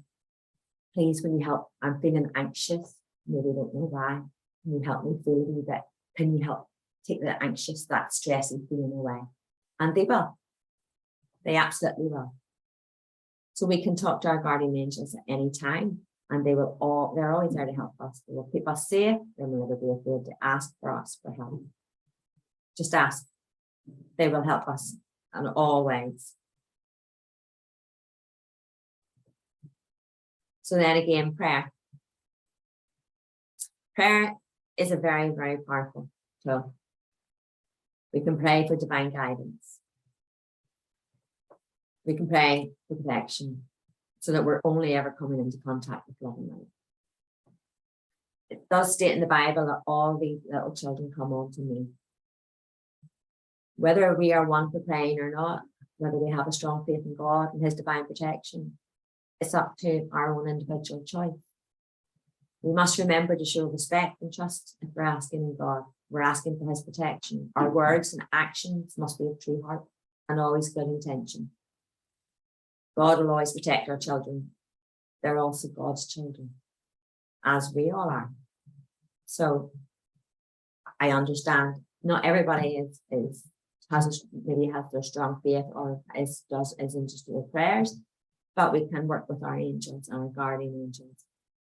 So you can do your prayer and you can visualize a ball of God's white divine light surrounding you, yourself, your family, your children's home. When we're asking for divine protection, we're always giving it. We're always giving it. There's another prayer I always say, and I would say it every night, and I would ask if there's anything. I never disbelieve spirit. I'll question them. I'm always one of these ones that has to question. And I like the knowledge. I like to understand clarity. So there's another prayer I would say at night. And when we ask in prayer, we will always be given the answer. And I teach my students it too. And when they get up in the morning, they'll ask answers to their questions. And they all can't believe that they're all being given these answers. Even people who weren't into prayer or weren't big into God and faith, they still tried it. And they really surprised themselves in the morning when they maybe asked for their gatekeeper's name and they got it. And they weren't long starting their journey. But when they ask in prayer, we do receive in prayer. So prayer is a very powerful tool. So grounding. Grounding ourselves is so important. Not just for spiritual people, but for everyone. We are all energy. We were all made to ground. Mother Earth and the sun are massive energy conductors.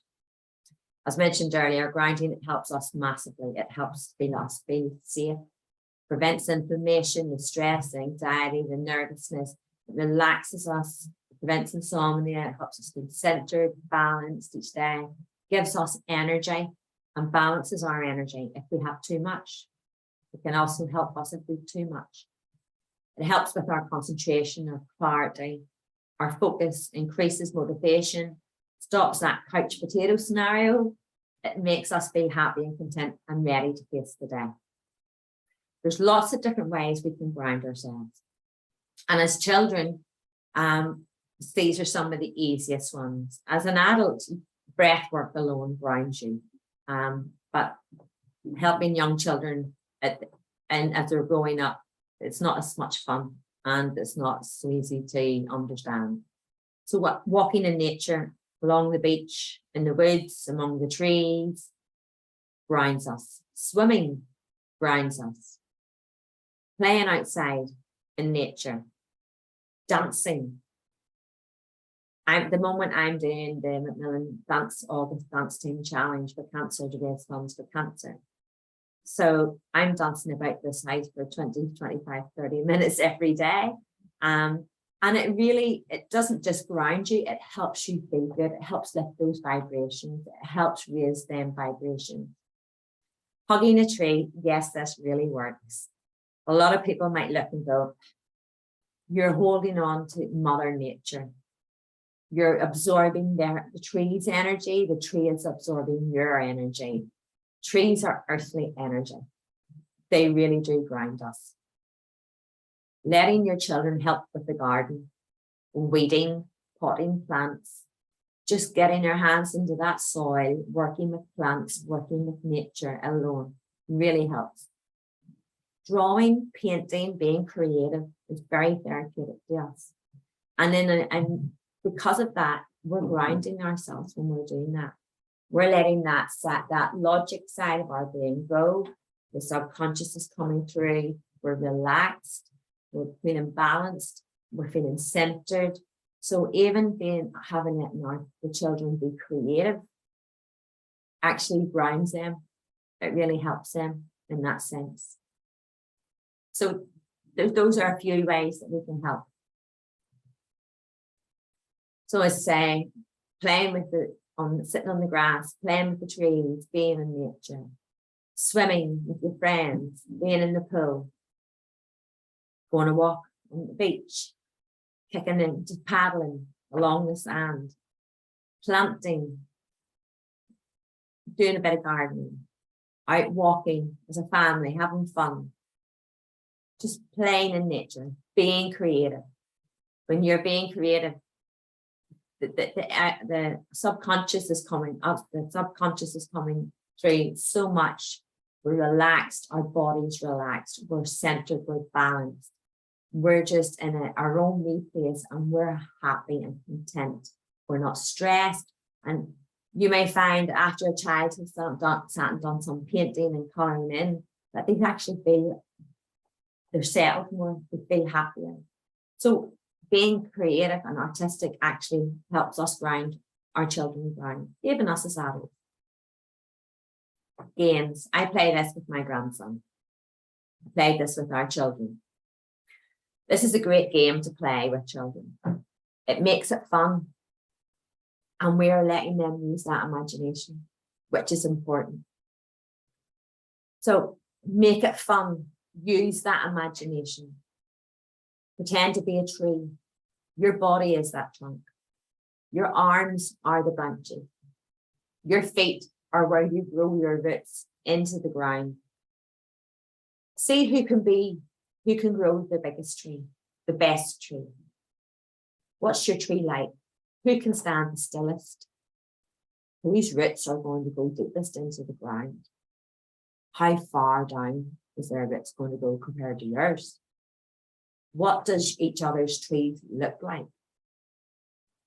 Try and pick different trees, try and just have colour on those trees, whatever way those trees are. How big are your branches growing? Whose roots is the deepest and the thickest? What are each of you seeing and wrapping them roots around as you ground deep into Mother Earth? What are you visualizing as they're picturing what they're wrapping their roots around? So make it fun and relaxing. Remember, the stillest, relaxed tree with the deepest roots and the biggest branches wins. But as a parent, you're always going to lose because they're always going to win. It's a game it's important that they win. It's important that they find those roots going deeper. It's not that I'm saying encourage competitiveness, because I would say to our daughter, a merit's as good as a distinction. Your best is always enough. So however deep they get them roots, that's good. So let them use that imagination, but play the games and make it fun. I do this with my grandson all the time.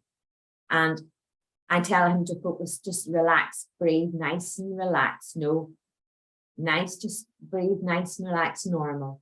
And stand really still and see if I can, because I'm very competitive, I would play with him. And so I would pretend to be, and he always wins. But after it, he always says to me, I love that game now, but sometimes I could sleep after it. It relaxes them. It makes them balanced and centered, and it really helps them. It helps with all those things. So we can make it we can make it a game. We can make it fun for them. We can help them ground, and they don't even know they're grounding. But it's making a massive difference to them on a daily basis. So we can use our imagination in different ways. You know, we can say, let's go to the beach this time and see, does our feet grow roots down in through the sand, way down in. You know, it doesn't have to just be a tree. Use it with our imagination. Children's imaginations are amazing. So it never fails. They're always able to do it. And it's a great way. It's a great way to connect with them. And it's a great way to help them on a daily basis without them even realizing. So I don't think there's anybody that's ever said as a child that has never said as a child, when I grow up, I want to be. As a children growing up, we've all said this phrase at some stage. We've all had dreams. We've all imagined what we want to do. It might be an astronaut. It could be a doctor, fireman, business owner, artist, pop star, a millionaire. At some stage, we as children, we've all had those dreams and we've all wanted to be something. But if I turned around to my mum when I was a child and said to her, I want to be, when I grow up, a pop star, which I probably did, or a princess, it would be, yeah, and it would be so. But my mum didn't realize at the time, by telling me that, I was taking that in and saying, yeah, whether I realized or not, I was taking that into my subconscious.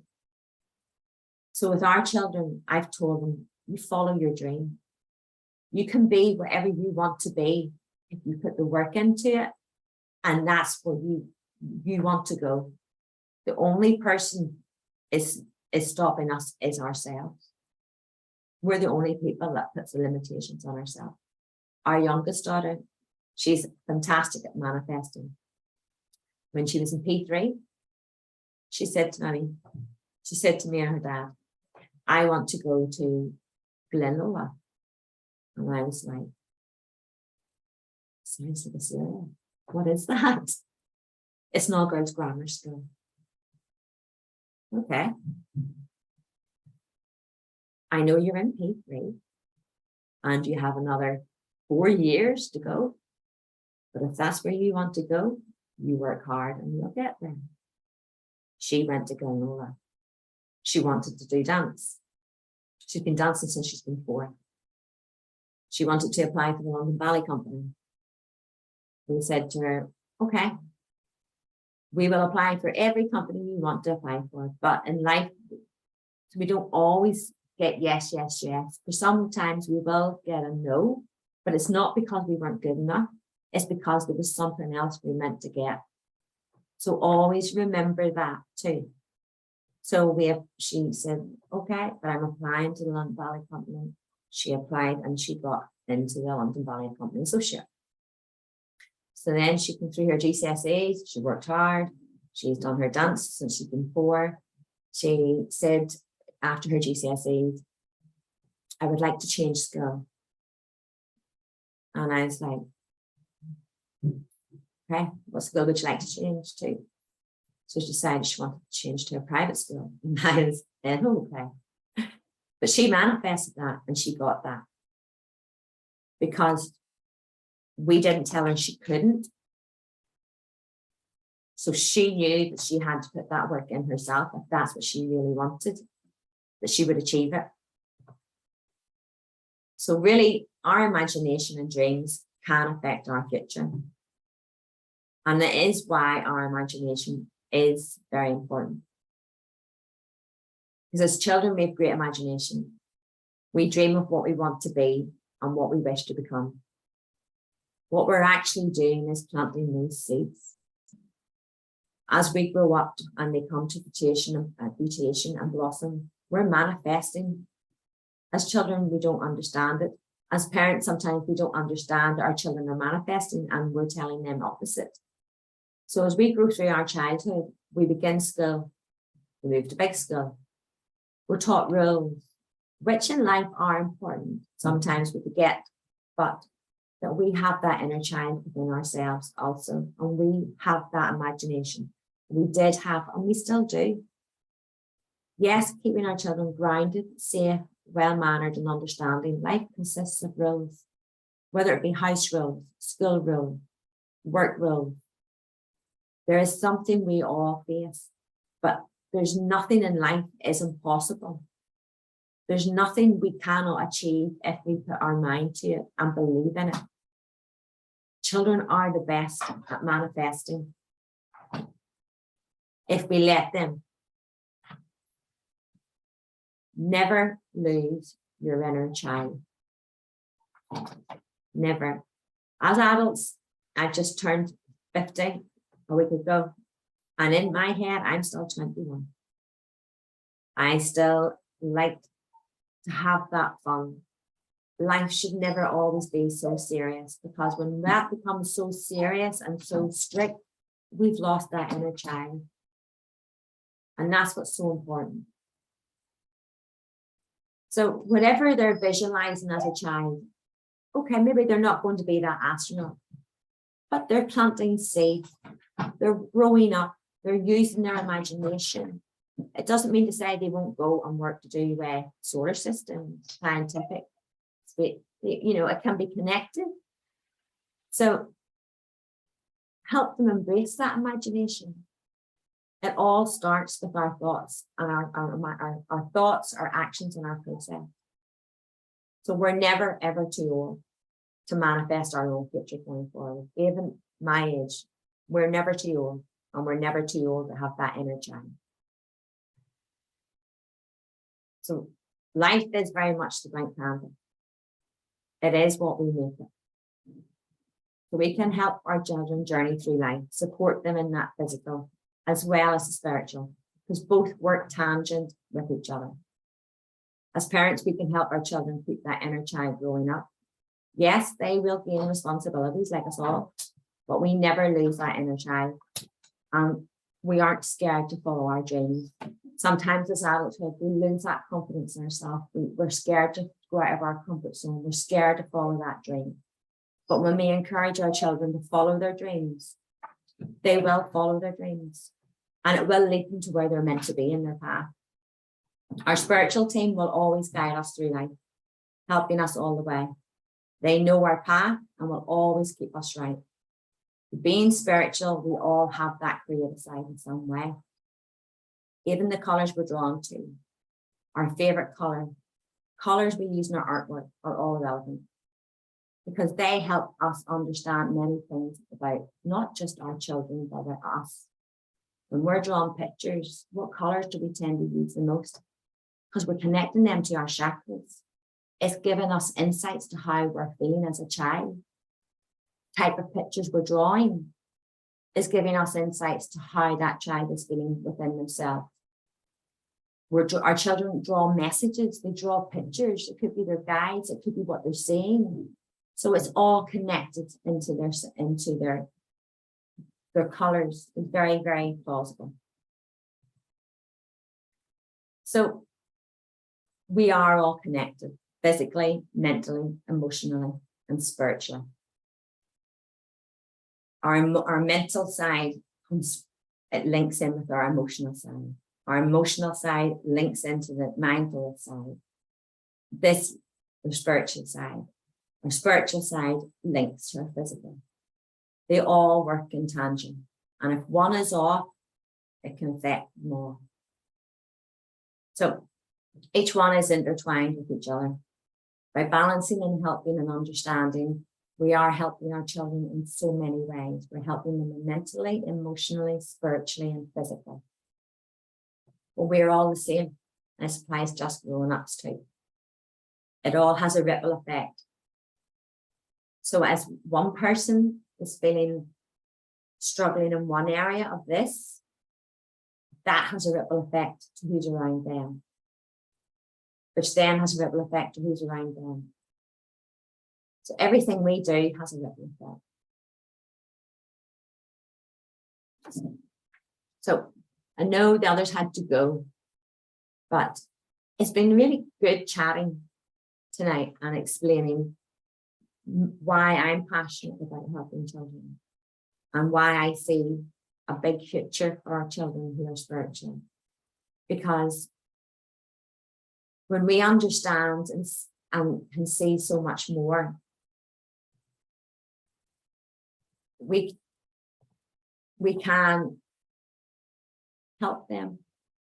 We can help prevent them from the stigma or maybe things that we came through as a child that we struggled with, that we had to start working on ourselves again, our spiritual side, trying to remember those lessons, trying to remember our purpose, trying to remember what all our abilities were. When we can help our children, we can save them a lot of that. And by doing that, they're going to grow up very gifted children, strong children who are going to make a difference to this world and to the world around us. So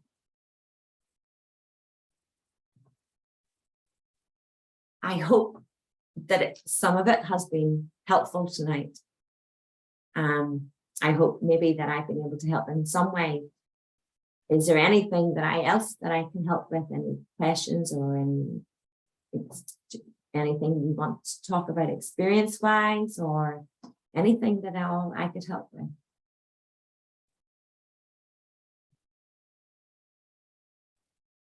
Maybe if you don't record it, you know, is it good if you stop the recording, isn't it? Good idea.